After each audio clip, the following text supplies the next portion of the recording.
Bueno, la Tanaj hebrea son 24 libros que se componen de 3 grupos, ¿sí? Esta la Tanaj hebrea. Y se componen de estos 3 grupos que está dividido así. O sea, esto es Tanaj, ¿sí?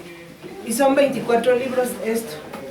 Pero se dividen en 3 grupos, que es la Ta, esta de aquí tomamos la Ta, es la Torah. Luego Na, se refiere a Nevium, y la KH es Ketuvim. Entonces estos 3 grupos quieren ser, aquí está escrito en hebreo porque mi pastor sí sabe hebreo. Entonces el Ketuvim es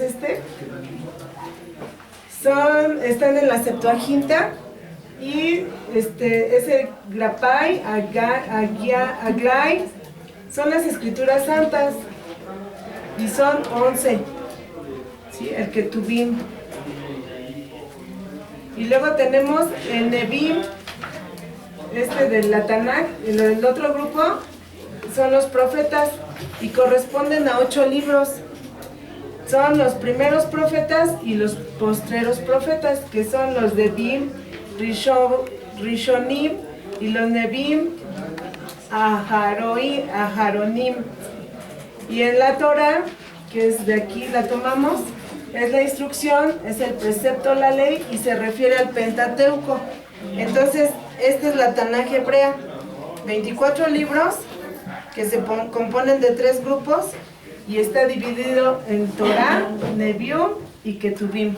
Sí, o sea que cuando te digan qué es la Tanaj, son 24 libros divididos en 3 grupos, y aquí está Torah, Nevium, Ketuvim. Se los vamos a mandar de todos modos, no se apuren.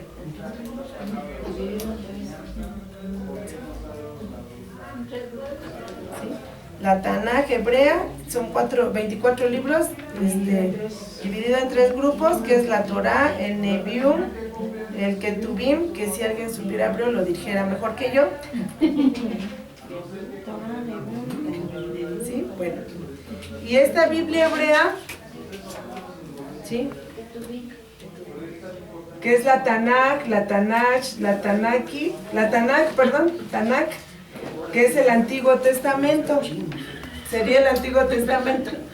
Y entonces en la ley, que es la Torah, viene Génesis, Éxodo, Levítico, Números y Deuteronomio. Los profetas, que son el Neviim, son Josué, Jueces, la primera y segunda de Samuel, primera y segunda de Reyes, Isaías, Jeremías, Ezequiel. Los 12 profetas, Oseas, Joel, Amós, Abdías, Jonás, Miqueas, Nahum, Habacuc, Sofonías, Ageo, Zacarías y Malaquías. Y en la otra parte del Ketuvim tenemos que son escritos, y son los Salmos, los Proverbios, Job, Cantar de los Cantares, Ruth, Lamentaciones, Eclesiastés, Esther, Daniel, Esdras y Nehemías. ¿Sí? Perdón, primera y segunda de Crónicas. Bueno. El Mejillot también está dentro de estos libros. Mejillot quiere decir que son 5 libros bíblicos que están escritos en rollos separados y se leen en sinagogas en los días de fiesta. Ese es el Mejillot. Mejillot se llamará, Mejillot, algo así. Mejillot.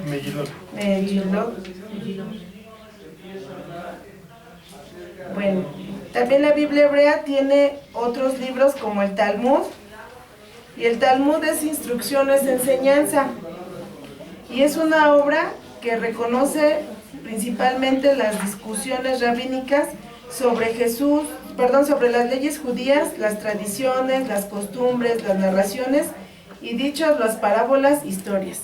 Entonces también tenemos otro libro que es el Talmud.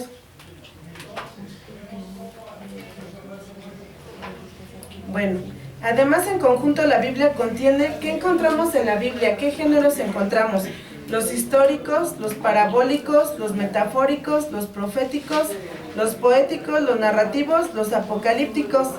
Cada género tiene sus propias reglas para ser decodificadas. Bueno, por ejemplo, ¿quién me puede decir a qué se refiere un parabólico? ¿Alguien sabe qué es parabólico? Bueno, parabólico Tiene la forma de parábola. ¿Quién usaba las parábolas? Jesús. Bueno, ¿y qué es una parábola? Bueno, es una comparación, un relato corto, con forma de historia sencilla, para una mejor comprensión, de una historia sencilla, una comparación. Encierra una educación moral, revela una verdad espiritual. ¿Quién me puede decir una parábola?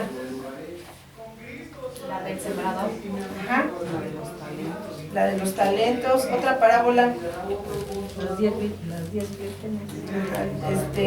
Y entonces, por ejemplo, en la parábola del trigo y la cizaña, aquí dice propósito de las parábolas en Mateo 13, 10. Les dice aquí, entonces acercándose los discípulos le dijeron, ¿por qué les hablas por parábolas? Él respondió, les dijo, porque a vosotros es dado saber los misterios del reino de los cielos, mas a ellos no les es dado. Entonces la parábola es un relato corto, con forma de historia sencilla, y luego también encierra una educación moral y revela una revelación espiritual. Y aquí en donde dice, Jesús les explica la parábola del sembrador y les dice, oíd pues vosotros la parábola del sembrador. Cuando alguno oye la palabra del reino y no la entiende, viene el malo y arrebata lo que fue sembrado en su corazón. Este es el que fue sembrado junto al camino. El que fue sembrado en pedregales, este es el que oye la palabra y al momento la recibe con gozo, pero no tiene raíz en sí, sino que es de corta duración, pues al venir la aflicción o la persecución por causa de la palabra, luego tropieza. El que fue sembrado entre espinos, este es el que oye la palabra, pero el afán de este siglo y el engaño de las riquezas ahogan la palabra y se hace infructuosa. Mas el que fue sembrado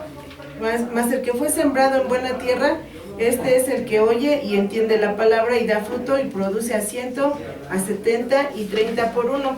Entonces ya les había dicho la parábola, no la entendieron, se les explicó, y entonces encierra la educación moral y vemos que revelan una verdad espiritual. Entonces tienes que ver que si la Biblia te está hablando aquí de una parábola, tú tienes que entender eso. Viene lo que es moral, lo que es espiritual, o sea, tú tienes que estar, para no salirte del tema, ¿de qué estás hablando? ¿De cuál es del tema que se está hablando? En metáfora, en profético, para que podamos comprender, y si no, ya no vamos a dar no vamos a hablar mal de la palabra de Dios, sino más correcto, no más acertado. Por ejemplo, apocalíptico es un conjunto de expresiones literarias que expresan por medio de símbolos y complejas metáforas. Entonces vemos en los libros, ¿no?, que vienen símbolos como el dragón, como la bestia, la mujer que está como de parto, pero son símbolos que se refieren a qué. Eso es lo que tenemos que estudiar. Entonces, estos géneros los contiene la palabra de Dios. ¿Qué es una metáfora? Es una forma de expresión en la cual una palabra o frase que designa a un objeto o idea en particular es aplicada a otra palabra o frase para dar a entender alguna similitud entre ellas. Por ejemplo, si estamos leyendo Génesis 49, 14, 21, dice: elegancia y belleza de la sierva, brincando graciosamente en goce de su libertad. Entonces, ahí es una metáfora, está hablando de una gacela, de una sierva, pero se refiere a una persona, ¿no? Entonces, el Salmo 51, por ejemplo, es una alusión de dar por limpio al leproso y a su casa, y lo tenemos que comparar con Levítico. Entonces, tenemos que ver qué es una metáfora, qué es profético, qué es narrativo, sí, como el libro de los Hechos, ¿no? Es un libro que tiene los actos de lo que pasó, no es un libro doctrinal. Entonces tenemos que ver qué es lo que estamos leyendo, qué es lo que estamos enseñando, y así vamos a poder avanzar y enseñar mejor, ¿sí? Entonces todo tiene un propósito en la palabra de Dios, y bueno, no nos tenemos que brincar estas reglas. ¿Por qué es importante conocer esto en teología? Bueno, para comprender al estudiarlos los diferentes aspectos de la Biblia, atender al hecho básico de su división en dos grandes partes y vinculadas, ¿verdad?, entre sí por razones culturales y espirituales, están vinculadas. El Antiguo Testamento básicamente recoge y transmite la experiencia religiosa del pueblo israelita desde sus orígenes hasta la venida del Mesías, de Jesucristo. Los libros de que lo componen son el testimonio permanente de la fe de Israel en el Dios único y verdadero creador del universo. Entonces es importante que estudiemos a fondo, a la profundidad, para entender el mensaje de la palabra. Que les pregunté el otro día, ¿de qué habla la Biblia? De Jesús, ¿sí? Entonces hay personas, como compartíamos, de la salvación, todo eso, sí, pero todo eso está envuelto en una sola persona, que es Jesús, ¿no? Es Dios, es Jesús. Bueno, el Dios que quiso revelarse de manera especial en la historia de su pueblo, también lo guió con su ley, beneficiándolo con un pacto de su gracia y haciéndolo objeto de sus promesas. Dios los convirtió en una nación unida por la fe, los sostuvo y le mostró la senda de la justicia y la santidad. El pueblo debía seguir la senda de la santidad para no perder su identidad como pueblo elegido. Entonces, toda la palabra de Dios son leyes morales, son preceptos, son mandamientos, son decretos, son estatutos, ¿verdad?, para que nosotros los apliquemos, los sigamos, para tener bendición, para alcanzar las promesas que Dios dejó para nosotros, como para el pueblo de Dios, ¿sí?, para Israel. Entonces aquí terminamos este tema y el manito me ayuda, el otro, bueno, le cierro aquí, a ver si me sale, si no, ahorita me ayuda.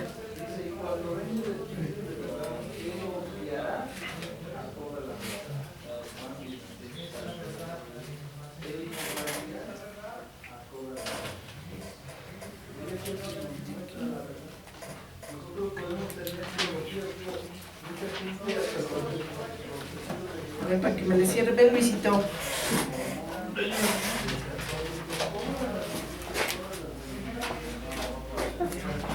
¿Me puedes dejar esto, hijo, por favor?